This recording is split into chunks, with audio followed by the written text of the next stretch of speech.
Au tout début du catéchisme de l'Église catholique, qui a été publié par le pape Jean-Paul II à la fin des années 90, au numéro 27 pour être précis, il est fait mention de quelque chose qui, au fond, résume l'attitude spirituelle que nous devons avoir au commencement de cet Avent.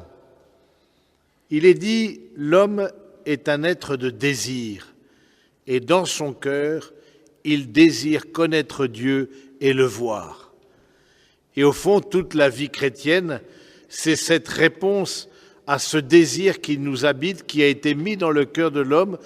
Notre cœur n'a de repos, dit le grand saint Augustin, tant qu'il ne demeure en toi.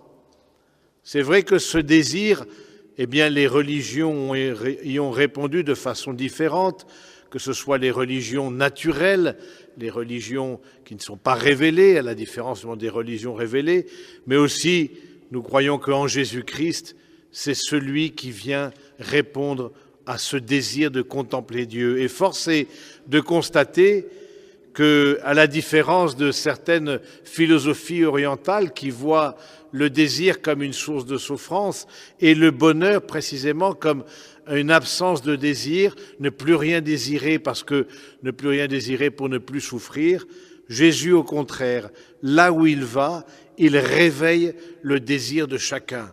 On le voit avec Zachée, on le voit avec la femme adultère, on la voit dans sa visite chez Simon le pharisien. Toutes les rencontres que le Christ a, c'est pour réveiller dans les hommes et les femmes qu'il rencontre ce désir originel qui a été mis dans notre cœur pour de contempler Dieu et de vivre avec lui.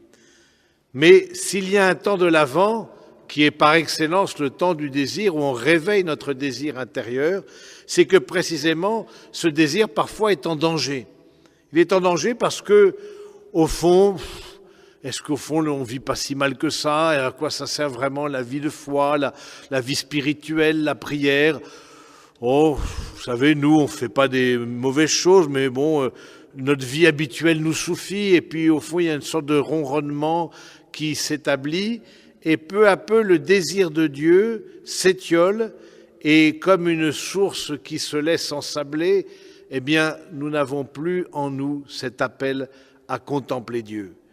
Et l'Avent est précisément un temps où nous essayons de retrouver la source vive, d'être éveillés, comme nous le dit le texte de l'Écriture, de renouveler intérieurement cet appel à rencontrer Dieu. Parce que bien des choses, comme on le voit dans la parabole aussi du semeur, bien des choses eh bien, peuvent étouffer notre désir de voir Dieu, ou pire encore, répondre par des questions matérielles, par exemple, à un besoin spirituel. C'est ce qu'on appelle l'idolâtrie. L'idolâtrie, c'est mettre quelque chose ou quelqu'un à la place de Dieu et de vouloir qu'une personne ou que des choses répondent à ce désir intime de communion avec le Créateur. Et donc, dans le temps de l'Avent, c'est un temps à dimension pénitentielle. Et les vêtements liturgiques en témoignent. C'est des vêtements mauves, comme pour le carême, pénitentiels, parce que c'est vrai que parfois il faut une certaine ascèse pour retrouver cette envie de Dieu, retrouver cette communion, ce désir de progresser dans sa vie spirituelle, parce que la nature tend vers le bas, et puis du coup, progressivement, on s'accoutume d'une vie simplement horizontale, sans une dimension transcendante. Alors il nous faut nous réveiller. Alors c'est vrai que chacun a aussi son combat spirituel et verra la manière dont il peut être réveillé la plus adéquate, mais aussi que chacun examine là où il doit travailler dans sa vie spirituelle. Est-ce que, par exemple, où est-ce que j'en suis du besoin d'être sauvé, du désir d'être sauvé? Pour beaucoup de nos contemporains, même la dimension de salut ne parle plus. Sauvé de quoi? Mais sauvé, mais non, on n'est pas en danger de mort, merci, ça va bien chez moi. Mais sauvé, non, beaucoup de gens ne voient pas qu'il y a besoin d'être sauvé. Précisément, au fond, le matérialisme et l'accumulation des biens et la course au confort et au bien-être, font que l'âme est comme repue. L'homme comblé ne dure pas, dit le psaume, il ressemble au bétail qu'on abat. Oui, c'est vrai que le fait de se laisser combler par autre chose que Dieu fait qu'on ne trouve pas dans sa vie un sens véritable et que progressivement s'installe une tristesse. Nous sommes avec les familles qui sont en retraite à l'abbaye, nous sommes en train de méditer sur le texte du pape François, la joie de l'Évangile. Cette joie, et l'Avent, si c'est un temps pénitentiel, c'est aussi un temps de joie, comme tout ce qui précède l'accueil d'un enfant. L'Avent, c'est un temps pour retrouver cette joie, mais cette joie qui vient de l'accueil d'une certaine pauvreté dans nos vies. Et c'est parce qu'on accueille cette pauvreté et que Dieu seul pourra combler, parce qu'on laisse en nous comme une béance ouverte pour que Dieu la comble et que lui seul peut combler, qu'on a cette joie intérieure.